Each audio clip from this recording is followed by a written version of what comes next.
Okay, this next problem here that we're going to do is kind of exciting. It's in the book, and the reason, what is this doing over here? Get that out. Okay, the reason I chose this problem was I want to show you and give you an appreciation for how, when you use conservation of energy methods, how easy it becomes to solve physics problems. Now, this problem had to do with a bird carrying a fish. The bird was 5.4 meters above the surface of the water, and the bird is flying with a velocity of 18 meters per second, carrying a 2 kilogram fish. So that's what's going on over here. We have a bird carrying a 2 kilogram fish. The bird is flying horizontally at 18 meters per second, and then he drops the fish. So you know that this is a case of horizontal projectile motion. The fish has an initial velocity in the x direction of 18 meters per second, and so that's our horizontal initial velocity, and then it's under the influence of gravity, so it becomes a projectile, and the fish travels along this path till it hits the ocean, or the lake, or the water, wherever the bird happens to be flying.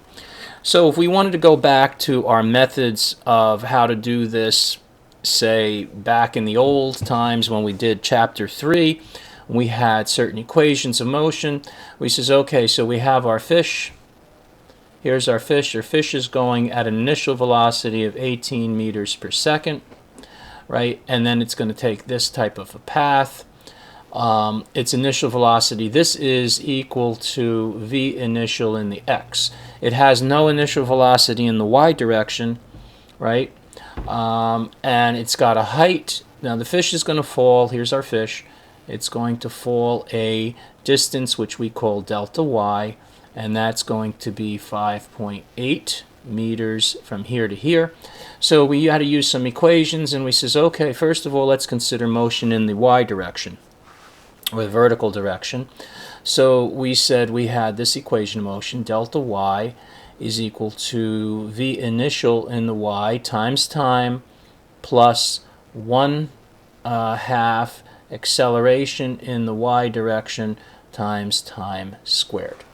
And then we solve this stuff. We says the change in the position, or the displacement in y, since it's falling, it's dropping downward, and we considered a down negative position. This is going to be negative 5.8 meters is going to be the change in y, because it had to drop down 5.8 meters.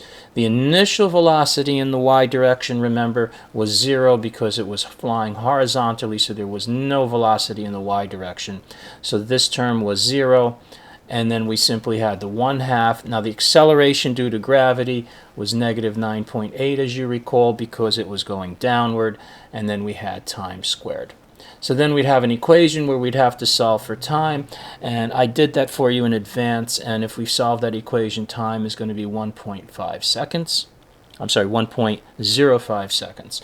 Then we had to look at what happens when the fish finally hits the water over here, and we said we know that at the bottom there's two components. So you have a velocity in the x stays 18 meters per second, right? Because the x component of velocity, remember, for projectile motion, you guys probably forgot this already, but I'll say it to remind you, the velocity in the x direction stays 18, 18, 18. That doesn't change. What changes is the velocity in the y direction. So what we're interested in is, what is this final velocity over here, final in the y? That's what we need to know, because if we have this and we have that, we can then use the Pythagorean theorem and find out what our velocity of the fish was when he hit the water. That's what we're looking for, the magnitude of the velocity when the fish hits the water. So we have to find out what's this v final in the y, and then we would say v final is v initial plus acceleration times time. So if we're talking about the y piece, everything is with respect to y. So the final velocity in the y direction, what's the initial velocity in the y direction? Well, that was 0. The acceleration in the y is always negative 9.8. And now time we got from here, we plug that in, 1.05. and we find that the final velocity in the y direction is 10.3 meters per second. So okay, so now we have 18 in this direction, we have 10.3 in this direction, and now what we're looking for is the magnitude of our total velocity, which is going to be the square root of 10.3 squared plus 18 squared, and that guy is going to be 20.7 meters per second, and that's the magnitude of the velocity of the fish when he hits the water. And you say, man, I can't remember all of that stuff. That's just a lot of calculations, a lot of formulas to remember. There's got to be a better way. And there is. And that's what we're doing now, and it's called working with this conservation of energy principle. And a conservation of energy principle says that when you're talking about gravity, oh, let's do a nice color here, then the energy total, the total energy has to stay constant. All right, which means that what you start with is what you finish with. Total energy is constant, and this total energy is going to be the potential energy at any point plus the kinetic energy. That's the total. And that whatever that is, that stays constant. So let's do this. Let's look up here and say when the bird has the fish in his mouth, what's the total energy right here? This is what we're going to call energy initial. All right, what's the total energy up here? Well, we've got potential energy plus kinetic energy, which we'll call initial. So up here, the potential energy, initial potential energy, is mgh. Very simple. So the mass of the fish is 2 kilograms. Gravity is 9.8. And the height for potential energy, the h part, which is the height above the surface that you're calling 0 for gravity, for gravitational potential energy, is going to be 5.4. All right, that's what we've got there. And the kinetic energy, initial kinetic energy, is 1/2 mv initial squared. And rather than just, let's call it initial height, all right, whatever this is, it is going to be in joules. I'm not going to calculate that out right now, just I'll show you why. So this is our total energy, is these two guys added up together. That's the start. That's up here. What about when the fish hits the water? When the fish hits the water, there's no potential energy, right? Because it's got no height above the surface of the water. We said that the surface of the water is what we're calling ground zero. So any height h above the water would give rise to potential energy. But right here, it hits the water, so it has no potential energy, but it does have kinetic energy.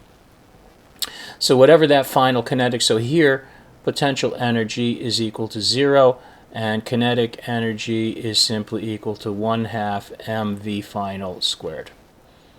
So conservation of energy principle, energy to start total is equal to potential energy initial plus kinetic energy initial has to equal potential energy final plus kinetic energy final, because this is the total energy and this is the total energy. Total energy has to be always equal to the same number. It stays constant. What's the potential energy at the start? Well, this was mg height initial, right? Plus, what's the kinetic energy?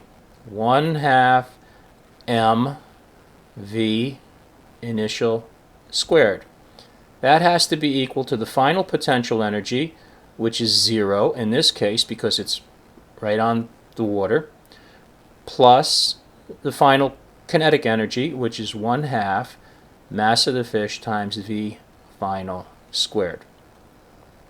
So there's our equation, and we notice something immediately nice, that mass can be factored out of this equation.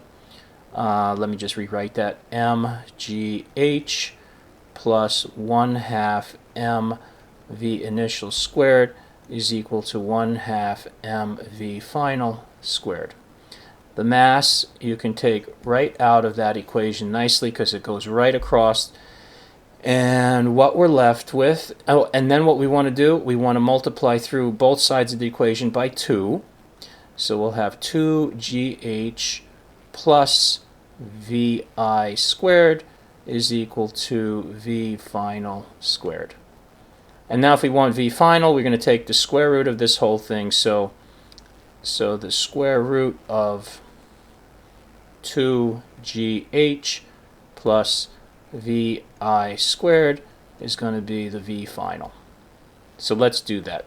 Let's come up here and start plugging in some numbers. What we're going to do is take the square root of 2 times 9.8 times the height, which was 5.4, plus the initial velocity was 18 meters per second squared.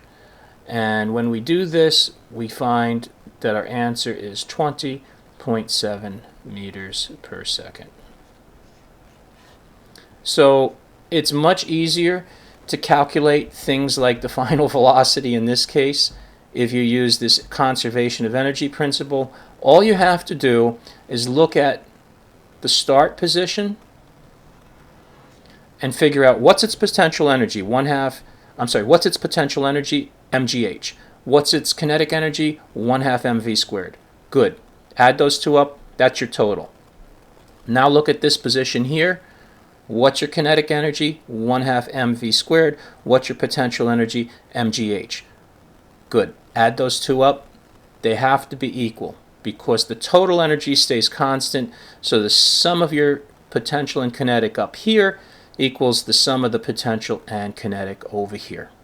What really just happens is the potential energy that this guy had from being up in the air gets converted into some extra kinetic energy over here, which it has to because it loses potential energy as it drops. So that's what we set up here in this formula, which is really saying that the energy that you start with initially equals the energy that you wind up finally. So review that a couple times. I'm sure that's going to become apparent for you, and you'll see and can appreciate why it's much easier than the equations that we were using back in Chapter 3.